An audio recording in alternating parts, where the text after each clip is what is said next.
www.media.com, sur nos réseaux sociaux, Twitter, Facebook et sur YouTube. Aujourd'hui, dans les blabla sensés, nous aurons 3 thèmes principaux.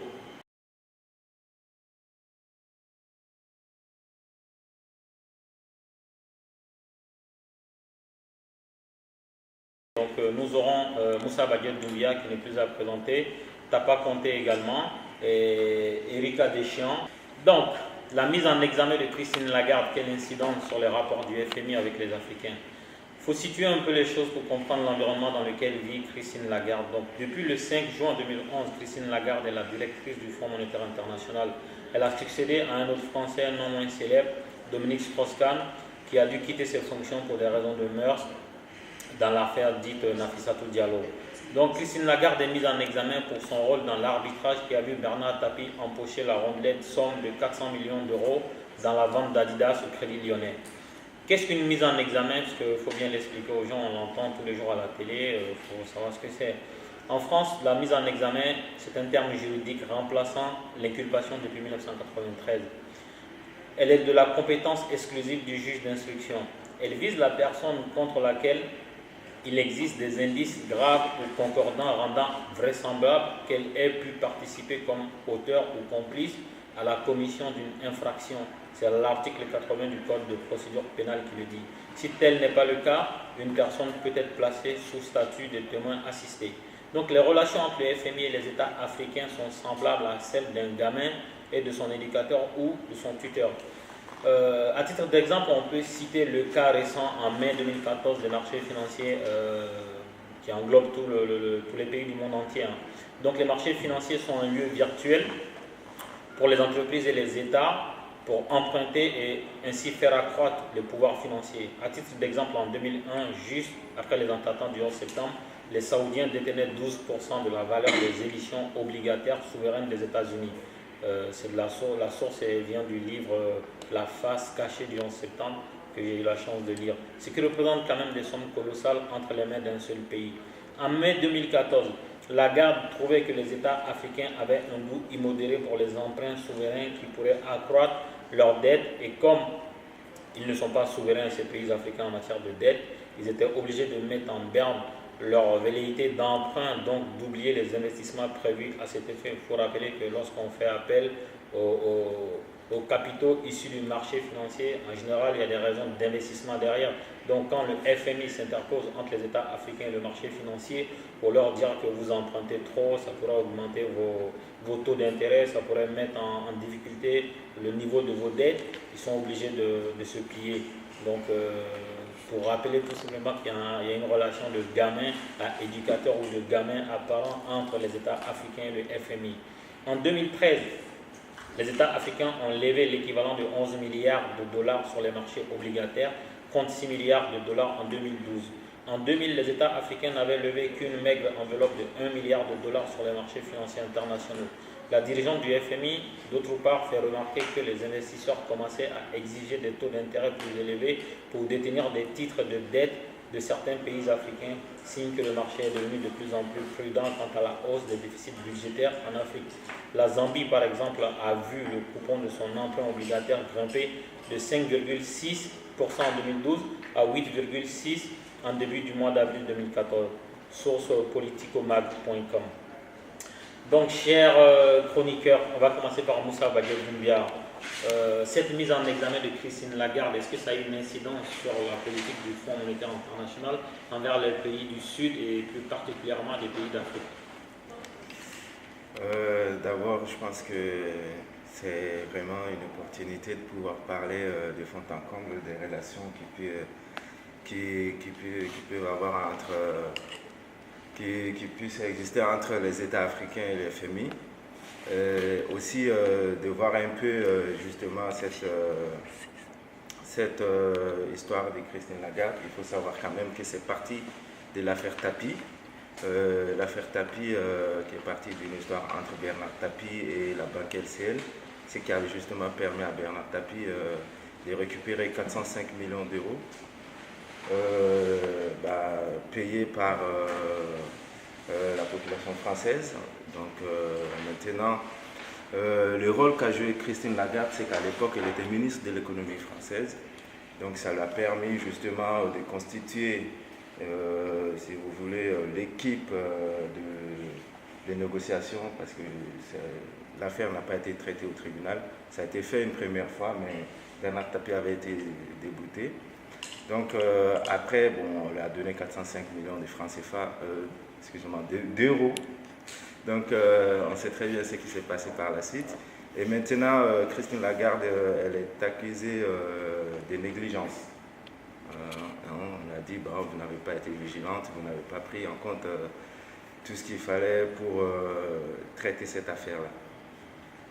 Maintenant, histoire de voir son rapport avec les pays africains, c'est un peu ambigu, parce que le FMI à la base n'est pas une institution pour aider les Africains, c'est plutôt un goulot d'étranglement pour les pays africains, comme on le sait très bien à travers les plans de structuration budgétaire, et puis à travers aussi le fait que c'est le FMI qui définisse nos politiques monétaires, compte tenu des différentes politiques qu'ils mènent chez nous. Mais de l'autre côté, ce qu'il y a aussi, c'est que Christine Lagarde est aujourd'hui, entre guillemets, si je peux me permettre, la prof des pays africains, des dirigeants africains qui n'ont pas justement le kilo ou même le sens des responsabilités qu'il faut pour répondre à ces politiques-là. Par ailleurs, sa mise en garde, à mon avis, ça n'aura pas d'impact direct, mais les États africains peuvent saisir cette opportunité-là justement pour dire, écoutez, vous avez des personnes à moralité douteuse qui gèrent des institutions d'une telle grande importance. Donc nous, on aimerait revoir la situation. On ne peut pas confier la survie, le devenir et l'avenir de tout un continent des fripous. Il faut le dire, son comportement c'est digne d'un comportement des fripous. Donc je pense qu'on doit se servir justement de cette occasion pour vraiment rentrer dans les détails, remuer tout et voir remettre en cause même l'existence de cette institution-là et de son rôle en Afrique. Monsieur Tapa Conté, vous qui êtes du RPM et quand on sait aujourd'hui que la gestion du Mali, la gestion du RPM est décriée par le Fonds monétaire international qui a quand même gelé sa coopération avec le Mali suite à l'achat d'un Boeing. Selon la variation des prix, on va prendre une moyenne d'un Boeing présidentiel d'environ 30 millions d'euros. Quand on sait que la directrice actuelle du Fonds monétaire international, Mme Christine Lagarde, qui était alors ministre de l'économie en France, avait préféré un arbitrage au lieu du tribunal, au lieu d'un procès de droit commun, donc qui a préféré l'arbitrage qui a offert quand même 405 millions avec précision à Bernard Tapie. Est-ce qu'aujourd'hui le pouvoir IBK, le pouvoir RPM pourrait se dire vous décrivez notre gestion du Mali pour une histoire de 30 millions d'euros. Est-ce qu'on peut continuer à faire confiance à des personnes dont la moralité est mise en cause par les pays qui ont porté leur candidature au FMI? Est-ce que le RPM peut raisonner de cette façon-là?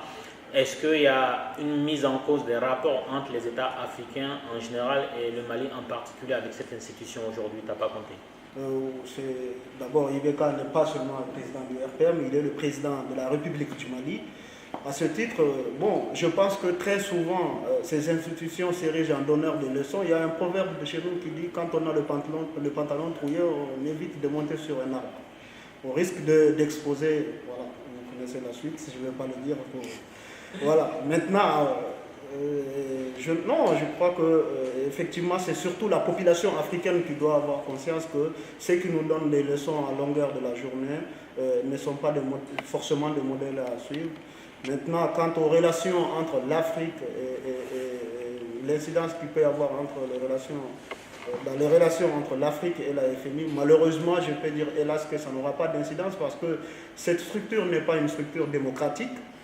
Et qu'entre l'Afrique et le FMI, ce n'est pas une question de démocratie où on négocie. C'est, comme vous l'avez si bien dit, C'est un rapport d'élève à son maître qui te dit mets-toi au garde à vous, tu t'exécutes et l'Afrique exécute. Sinon, tout le monde sait que si ces institutions avaient vocation à contribuer au développement de l'Afrique, je pense que l'Afrique se serait développée il y a très longtemps. Par contre, l'enseignement qu'on peut en tirer au-delà parce qu'il y a une règle tacite qui est à ce niveau de ces institutions. La Banque mondiale, c'est toujours dirigée par les Américains et le FMI, c'est toujours les Européens. C'est quand même un sacré déch pour la France quand même. Après DSK, donc on ne va pas revenir là-dessus, et Christine Lagarde aussi, qui est mise en examen. Je pense que peut-être que les pays asiatiques et autres, en attendant que l'Afrique se réveille, et j'espère que ça le sera le plus tôt possible, ces pays disent, bon, maintenant qu'on on vous évite à l'épreuve, vous permettez à nous aussi de venir aux affaires. Peut-être que ça aura une incidence à ce niveau-là, de sortir de ce statu quo qui veut que ce soit toujours les États-Unis qui dirigent la Banque mondiale et le FMI pour les Européens. Cher ami Eric Adéchian, c'est votre tour. Est-ce que vous pensez que cette mise en examen de Christine Lagarde, directrice générale du Fonds monétaire international, aura une incidence sur les rapports entre l'institution et les pays africains? Je pense que je tiens d'abord à remercier RP Média de toujours continuellement, en tout cas, nous faire partager l'avis de la communauté africaine, en tout cas sur ces sujets d'actualité.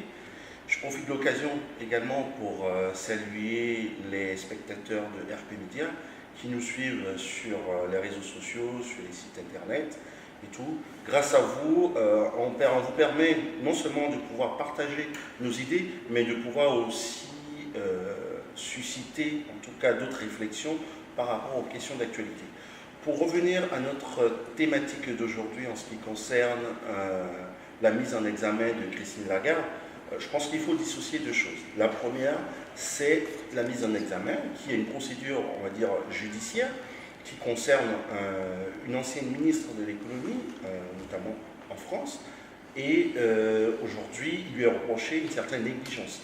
Il est vrai qu'il y a eu un certain nombre de solutions pour pouvoir dénouer cette crise qu'il y avait entre Bernard Tapie et le Crédit Lyonnais, qui était une banque à l'origine où l'État français était actionnaire, donc ça veut dire que la contribution de tout le monde. C'est à cet égard-là que Christine Lagarde, elle a été mise en examen pour négligence. Je ne veux pas m'attarder sur ce côté judiciaire, parce qu'il faut dire que c'est une procédure encore qui suit son cours, mais c'est beaucoup plus sur l'aspect du rôle du FMI, sur les économies africaines, sur lequel je souhaiterais m'attarder. Il est vrai qu'après la crise de DSK pour les mœurs, aujourd'hui le FMI n'a pas envie de pouvoir avoir encore une mauvaise étiquette, une mauvaise image, notamment avec la mise en examen de Christine Lagarde. Il faut le souligner, c'est que vendredi dernier, le conseil d'administration du FMI a renouvelé sa confiance à Christine Lagarde. Et dans le même temps, l'UFMI se pose en tout cas en donneur de leçons pour les États africains. Je pense que mes prédécesseurs l'ont souligné. Si le FMI, qui est une forme de banque pour les pays occidentaux et les pays les plus riches, pour la plupart, parce qu'il faut juste voir comment le conseil d'administration est constitué, c'est essentiellement des ressortissants des pays les plus riches. Si le FMI avait réellement une envie de pouvoir développer nos États, je pense qu'on n'en serait pas là aujourd'hui, parce qu'on nous a imposé des plans d'ajustement structurel qui ont au contraire détruit nos économies, ça il faut le souligner, plutôt qui ait participé à la construction d'un modèle de développement purement africain. Il y a aujourd'hui un certain nombre d'acteurs nouveaux, comme je vais parler de la Banque des BRICS, qui pourraient être des alternatives. Et il faut se l'avouer, tout le monde est unanime à dire que c'est en Afrique qu'il y a des points de croissance. Aujourd'hui, il est du rôle de nos dirigeants africains d'aller plutôt sur les marchés des capitaux pour aller emprunter, plutôt que de faire appel au FMI. Je pense que c'est une leçon aussi à tirer pour nos dirigeants de ces différents scandales au niveau du FMI pour profiter, pour chercher d'autres portes alternatives ou d'autres donneurs de leçons, si je peux me permettre de parler ainsi, parce qu'au sein de l'Afrique, au sein de la diaspora africaine, il y a des compétences de brillants économistes qui peuvent répondre aux problématiques qu'on rencontre dans nos pays. Donc avant de laisser, certainement tu n'as pas compté 30 secondes dire quelque chose, je vais rappeler que Christine Lagarde a exclu la possibilité de démissionner et d'autre part la direction du FMI a renouvelé sa confiance à Christine Lagarde quand on sait que dans l'histoire des grands événements qui ont émaillé notre histoire, chaque fois qu'on dit qu'on renouvelle sa confiance à un entraîneur de foot, à son ministre ou à son premier ministre, ça signifie qu'on est en train de réfléchir à son remplaçant. Donc est-ce que c'est ce qui va se passer ou pas? Wait and see. On va laisser Tapa rebondir sur le thème. Bon, je voulais dire qu'effectivement, bon, il faut quand même rappeler un fait judiciaire, c'est que quelqu'un qui est mis en examen est présumé innocent jusqu'à ce que la personne soit condamnée par la justice. Ceci étant, on disait les rapports avec les pays africains, quelle incidence? Il y a surtout un effet négatif qu'il ne faut surtout pas que les dirigeants africains tombent là-dedans, c'est qu'un laisser-aller, ça ne doit pas être une justification aux dérives aussi de nos dirigeants qui peuvent se dire, bon, finalement, ceux qui nous donnent des leçons, ils ne sont pas exemplaires, donc nous aussi on peut se permettre de faire ce qu'on veut chez nous, et on peut le faire mais dans le bon sens, c'est-à-dire en gérant avec rigueur nos maigres ressources.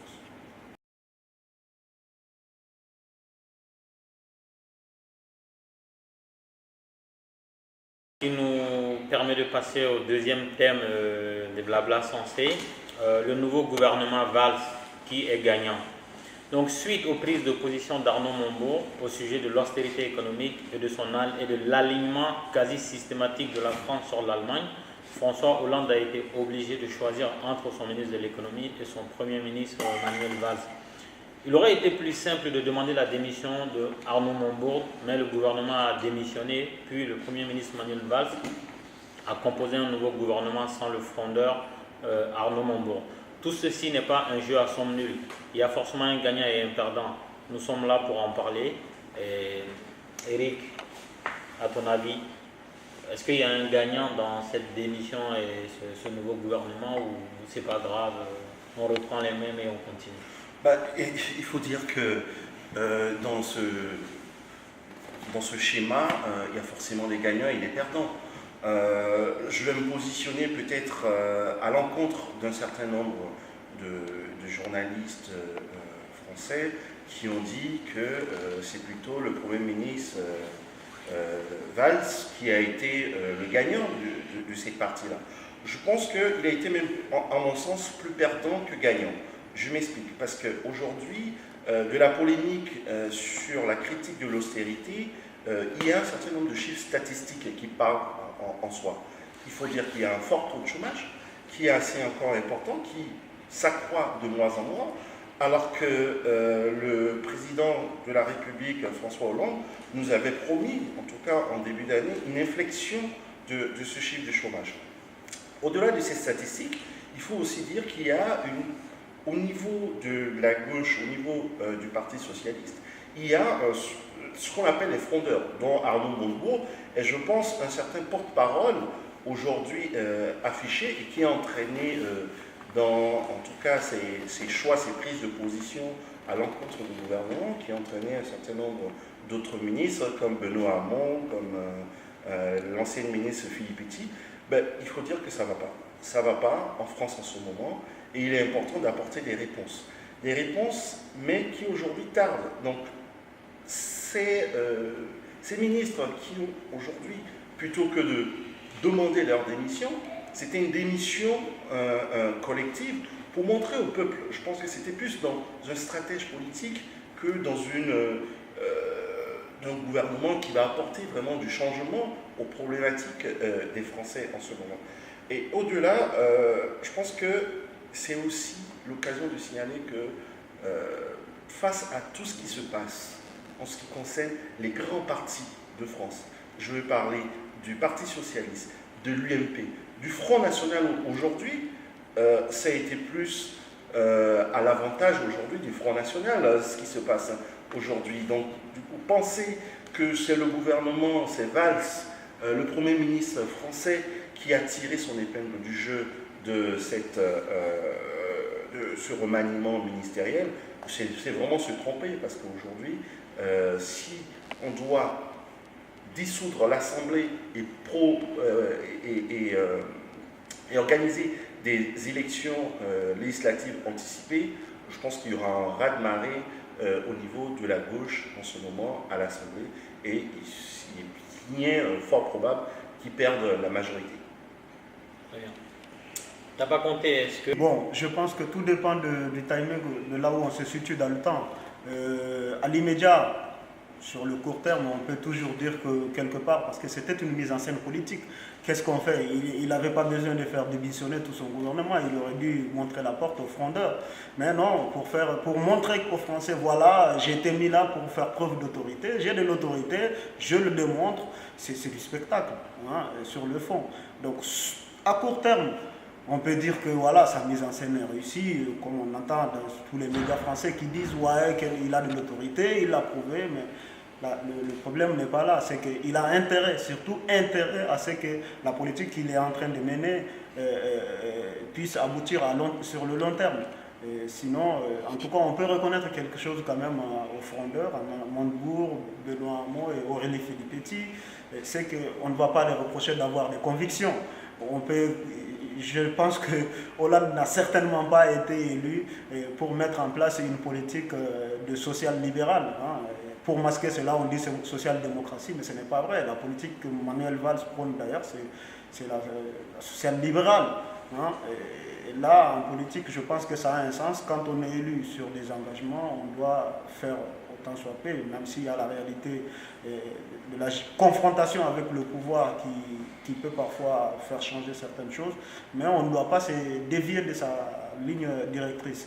Mais ceci étant, il y a un autre volet qui est dedans, c'est le problème, tout tourne autour du problème d'austérité que les Européens viennent que de découvrir que maintenant, avec la crise économique, alors que, comme je disais, nous les Africains, on le subit depuis 20 ans.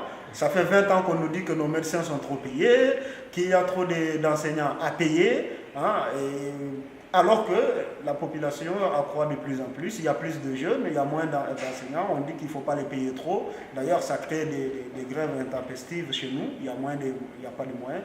Comme on vit sous perfusion de ces mêmes, je pense que cela prouve à l'évidence que cette politique elle est mauvaise. Et ça exprime aussi les moyens qui sont mis à la disposition d'une école, c'est-à-dire l'école classique, le libéralisme, qui envahit tout le monde parce qu'il n'y a pas une autre voie possible aujourd'hui. Sur les grands médias, tout ça, c'est la même doctrine. L'Allemagne, c'est l'idéal. Il faut flexibiliser le marché du travail. Qu'est-ce qu'on veut dire? Ça veut dire que donner le pouvoir au patron de pouvoir embaucher et débaucher quand il veut, le moins cher possible. Voilà, je pense que tout ça rentre en jeu. Sur le long terme, si ça ne réussit pas, j'ai bien peur que, comme l'a dit mon cher Eric, parce que les Français croient de moins en moins dans les grands partis, que ça retourne comme Sarkozy l'avait fait. Vous allez voir ce que vous allez voir, ce que... Quand je vais venir aux affaires, il est venu aux affaires et il n'a pas pu faire ce qu'il a promis aux Français. Résultat de compte, c'est Marine Le Pen qui monte en flèche et économiquement, si la gauche est sûre, je crains que les Français n'aillent pas vers la tendance des frondeurs, mais plutôt s'exportent une fois de plus vers le Front National. Mais bon, je pense que même si le Front National vient au pouvoir, ils vont se casser la gueule encore parce que leur analyse économique est aussi mauvaise que ceux qui sont en place. Badié Doumbia, notre géopoliticien, si il vous était donné de conseiller Manuel Valls ou le président de la République François Hollande, est-ce que vous leur aurez conseillé de procéder comme ce qu'on a vu, le siècle qu'on a vu? Déjà, en fait, moi, je vois ces problèmes-là en dehors même du territoire, enfin, en dehors même de l'aspect politique français, parce que je pense que ça dépasse ça. Pour moi, c'est juste une question de politique économique à mener. Ça va au-delà des luttes entre Manuel Valls ou autre Montebourg. Il faut savoir que c'est une lutte idéologique, parce que Montebourg, il est plutôt keynésien qu'un certain Manuel Valls qui l'a dit, hein, il faut pas se mentir. Il est tout simplement libéral, et puis il mène une politique libérale, c'est clair et net. Mais le tout est parti justement au principe même de l'Union européenne, c'est-à-dire une économie de marché. C'est depuis Maastricht jusqu'à Lisbonne et autres que les traités ont été signés. Et par ailleurs, ce que les gens ils oublient, c'est que dans tous les pays de l'Union européenne, chaque 2 ans, il y a une loi européenne qui se fait place dans la Constitution nationale. Et en termes de convention, justement, la loi européenne prime sur la loi nationale. Ce qui fait que, même si en France, par exemple, les gens ils ont rejeté la Constitution européenne, eh bien, ça leur revient quand même à la gueule parce que c'est comme ça. Et de l'autre côté, le modèle allemand qui est pris comme une fin en soi, c'est juste un échec, il faut le dire, parce que aujourd'hui, vous avez un tiers des travailleurs allemands qui vivent en dessous du seuil de la pauvreté. Donc, ça veut dire ce que ça veut dire. Et vous avez même l'État allemand qui est obligé justement de subventionner et de payer en partie le salaire des employés, parce que quelque part, la flexibilité est passée par là.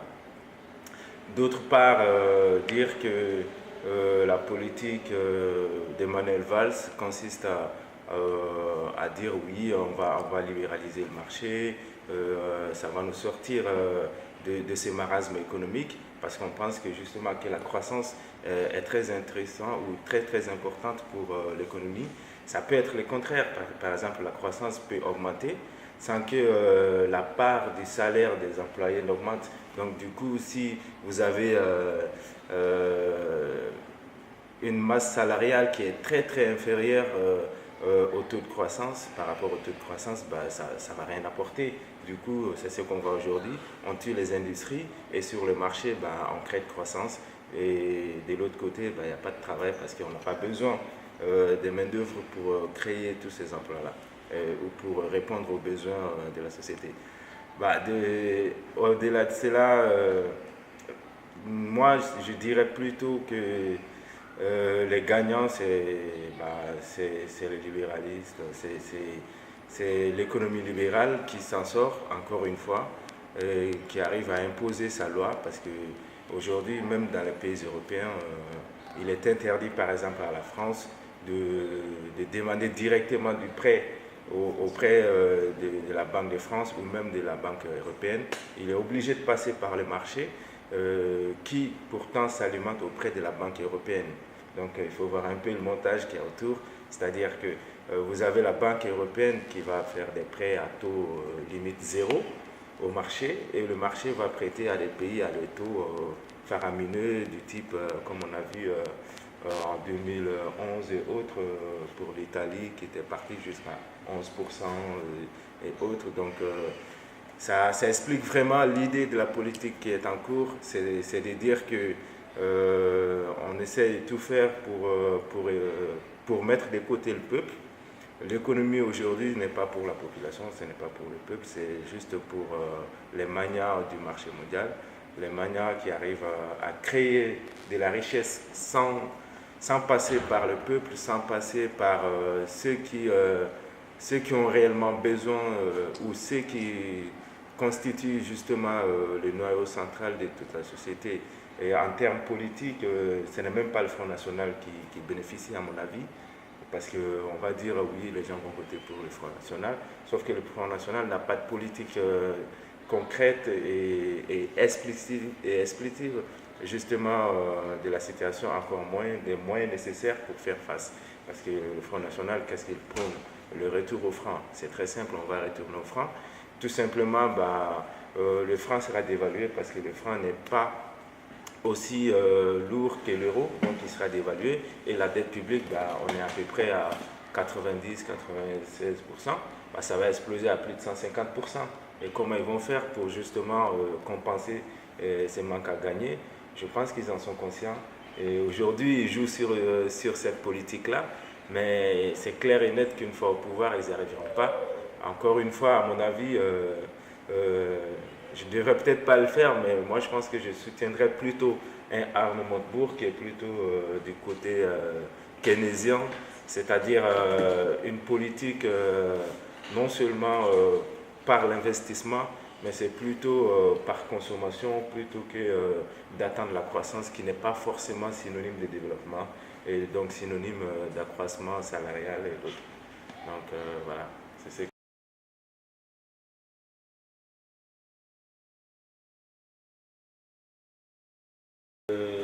les incidents malheureux qui ont eu lieu la semaine dernière dans le championnat de football de première division de l'Algérie.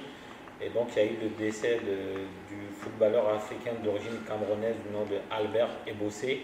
Il est décédé le samedi 23 août après le match opposant son club, la JSK, donc la jeunesse sportive de Kabylie, à l'USM Alger. Donc ils ont perdu le match 1-2. Et Albert Ebossé a d'ailleurs marqué le seul but de son équipe. Et il avait terminé, il faut le rappeler, meilleur buteur du championnat l'année dernière.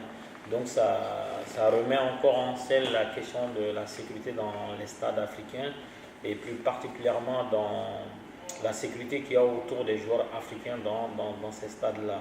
Le 10 septembre, les Aigles du Mali, donc l'équipe nationale de football du Mali, doit affronter l'équipe algérienne pour le compte des éliminatoires de la CAN 2015. Et la fédération malienne a fait une demande à la fédération africaine de football, donc la CAF, pour délocaliser le match qui devrait avoir lieu en Algérie. Est-ce que, à votre avis, le Mali a raison? Est-ce que cette décision est légitime de la part des autorités sportives maliennes de délocaliser ce match de football? Eric?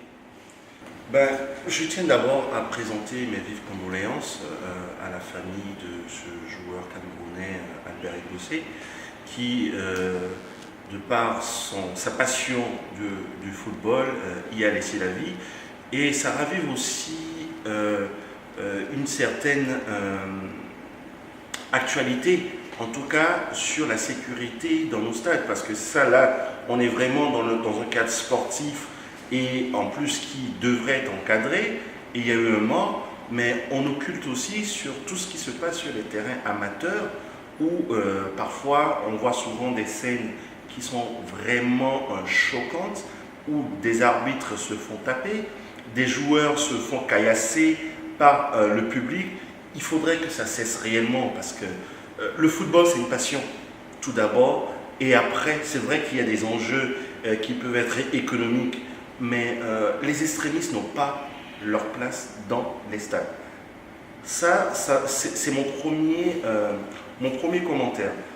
Sur la légitimité de la FEMAFOOT, la Fédération malienne de football, de délocaliser le match comptant pour les éliminatoires de la Coupe d'Afrique des Nations 2015 au Maroc, c'est légitime. C'est légitime, mais il faut faire attention, il ne faut pas qu'on s'empare d'un fait divers pour en faire un problème, je vais dire, politico-sportif.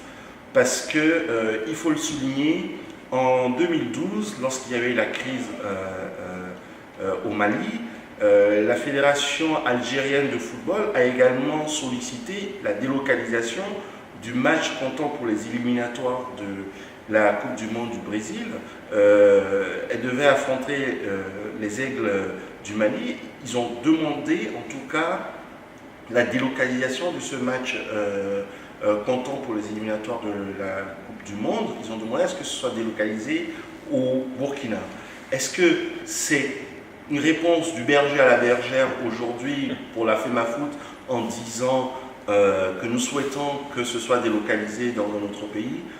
Honnêtement, on dit souvent que comparaison c'est pas raison, mais il est important quand même que nos dirigeants sportifs puissent délocaliser, puissent en tout cas dédramatiser ce qui s'est passé. Nous condamnons. Il est important que nous soyons tous unanimes pour que ce type de situation ne se reproduise plus partout, aussi bien dans les stades où des professionnels jouent comme des amateurs. Que le football soit une passion et qu'il soit accessible à tout le monde. C'est vrai que si l'insécurité doit prévaloir dans les stades, moi je dis, il est important quand même que les autorités en charge non seulement de la sécurité dans les stades et de la sécurité tout court puissent prendre leurs dispositions pour que si des équipes ne sont pas capables de pouvoir maîtriser leurs supporters, que ces supporters soient bannis des stades. Voilà. Ça c'est mon point de vue sur la question. Bien. T'as pas compté, avant de vous passer la parole, il faut rappeler que le site algérien, donc du nom de algérie1.com, dit que les incidents ont également eu lieu en dehors du terrain, puisque des actes de vandalisme ont été observés tout autour du stade. Donc il faut rappeler que le footballeur camerounais Albert Ebossé, qui est décédé le 23 août malheureusement des suites des blessures contractées sur le terrain, donc suite à la défaite de son équipe. Ce dernier avait rejoint la JS Kabylie en 2013. Il avait atteint la finale de la Coupe d'Algérie en 2014 avant de terminer vice-champion d'Algérie avec à la clé 17 réalisations, ce qui lui a permis de terminer avec le titre de meilleur buteur du championnat 2013-2014.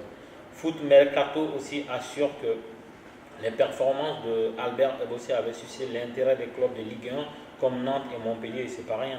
Et donc on peut dire que ce jeune Camerounais âgé seulement de 24 ou 25 ans a été freiné par la folie des fanatiques qui occupent les stades un peu partout dans le monde, aussi bien en Europe, en Afrique, en Asie, aux Amériques. Partout dans les stades, il y a des racistes. La plupart du temps, en Italie par exemple, les joueurs africains de couleur noire de peau sont régulièrement pris pour cible. Ils se font régulièrement insulter. Des cris de singe sont entendus par-ci par-là dans les stades en Algérie ou en Angleterre. Et donc, cette situation de mort brutale d'un footballeur par l'effet des supporters de son propre club pourrait mettre le curseur et la lumière une bonne fois pour toutes afin qu'on solutionne ce problème-là des extrémistes dans les stades, comme l'a dit l'ami Eric. Il faut dire que des moyens existent. Par exemple, en Angleterre, lorsque quelqu'un est coupable d'hooliganisme dans les stades, sa peine consiste à aller pointer chaque fois qu'il y a un match, il va pointer au commissariat le plus proche de chez lui. C'est-à-dire que cette personne ne peut plus mettre les pieds dans les stades. Et il se trouve qu'il y a certaines équipes, il y a certaines communes, il y a certaines fédérations qui ferment les yeux sur certains comportements extrémistes, ce qui engendre ce genre de situation-là.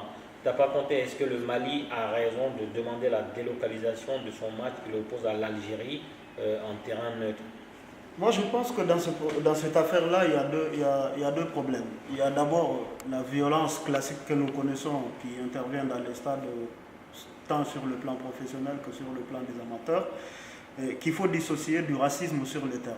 C'est une violence réellement. Et les deux méritent d'être combattus. Moi, je pense que l'Algérie n'en est pas quand même, sans vouloir accabler tout le monde, l'Algérie n'en est pas quand même à son premier essai de violence par rapport au football. On se rappelle des événements qui ont eu lieu entre l'Algérie et l'Égypte aussi. Je pense que dans des situations de tension comme ça, c'est toujours prudent quand même de prendre les mesures nécessaires. Parce que ça peut aller des matchs à huis clos jusqu'aux délocalisations du match. L'inconvénient avec le huis clos aussi, c'est qu'on peut empêcher les supporters de venir sur le terrain, mais qui peut les contrôler dans la rue quand les bus des joueurs passent, dans les hôtels et autre chose. Donc je pense que la meilleure solution dans ce cas-là, c'est la délocalisation dans les circonstances actuelles, parce que jusqu'à présent, je pense que nous ne savons pas les motivations réelles de ce crime, qui est quand même un crime odieux.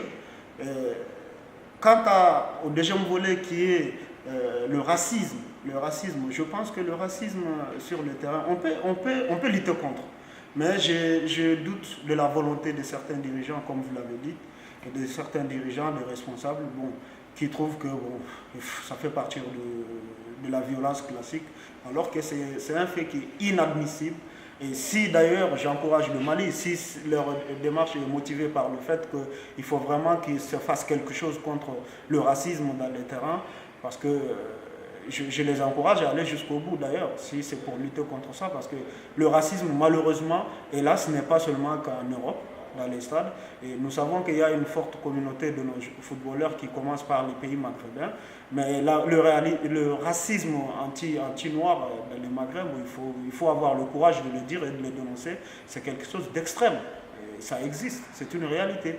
Donc nous ne devons pas baisser la tête, nous ne devons pas baisser les yeux, et quand ça intervient, où que ça intervient, il faut le dénoncer avec la même vigueur. Et je pense que si le FIFA, et j'accuse le FIFA, si la FIFA avait pris le taureau par le cornes, il y a longtemps qu'on en serait arrivé au bout de ça. Il n'y a aucune raison qu'on ne puisse pas lutter contre le racisme et la violence sur les terrains.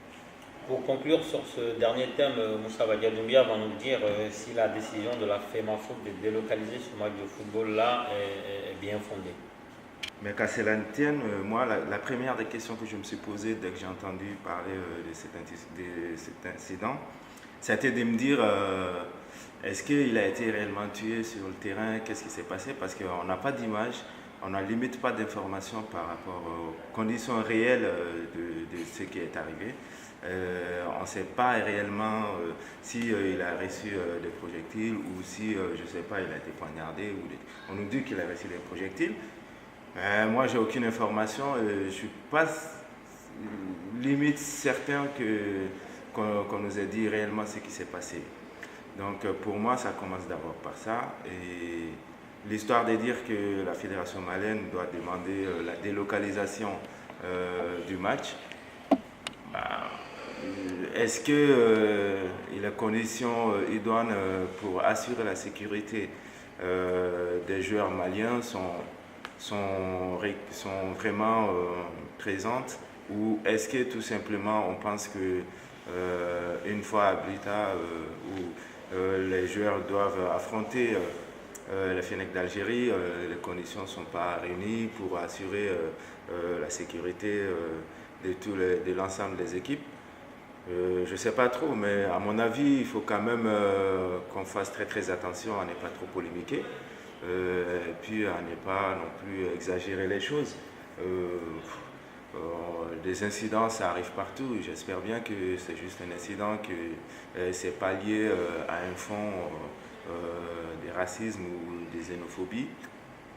Mais de l'autre côté aussi, le monde du football, c'est très flou, c'est très opaque. Donc, on ne nous dit pas tout. Il y a des non-dits, donc après, on peut revenir sur toutes ces choses-là. Mais maintenant, c'est à la CAF de décider et surtout de mener une enquête vraiment approfondie sur cette histoire-là et de mettre les conditions nécessaires en place pour justement éviter la reproduction de ce genre d'incidents.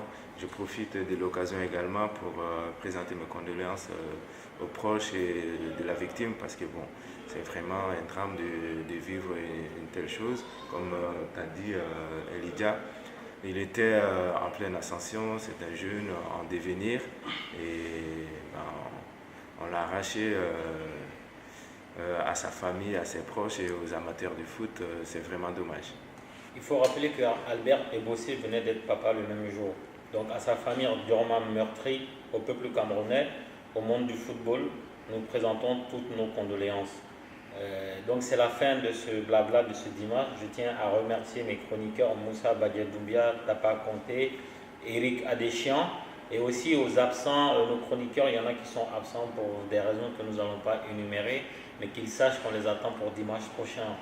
Il faut saluer le travail magnifique de notre caméraman du jour, Mariam Sissoko, de Mariam Kadia Kamara qui a présenté le face-à-face, de Fatoumata Soukouna que vous ne voyez pas, qui fait un travail remarquable de montage, c'est-à-dire qu'elle fait du quasi-direct juste après le tournage des émissions. Elle fait le montage, un montage pro, nous tenons à la remercier. Aussi, nous souhaitons la bienvenue à notre nouvelle recrue, Kankou Soukouna, que vous allez voir bientôt pour des critiques littéraires. C'est une thématique que nous intégrons dans nos rubriques. Donc vous allez la découvrir, on vous fera la surprise. Je remercie le peuple de RP Media, donc nos spectateurs qui nous suivent depuis quelques années, qui sont de plus en plus nombreux sur le site internet rpmedia.com, sur notre compte Twitter, notre page Facebook, sur notre chaîne YouTube également. Donc on vous dit merci, quel que soit l'endroit du monde où vous êtes. Continuez d'être nombreux, suivez-nous et à dimanche prochain.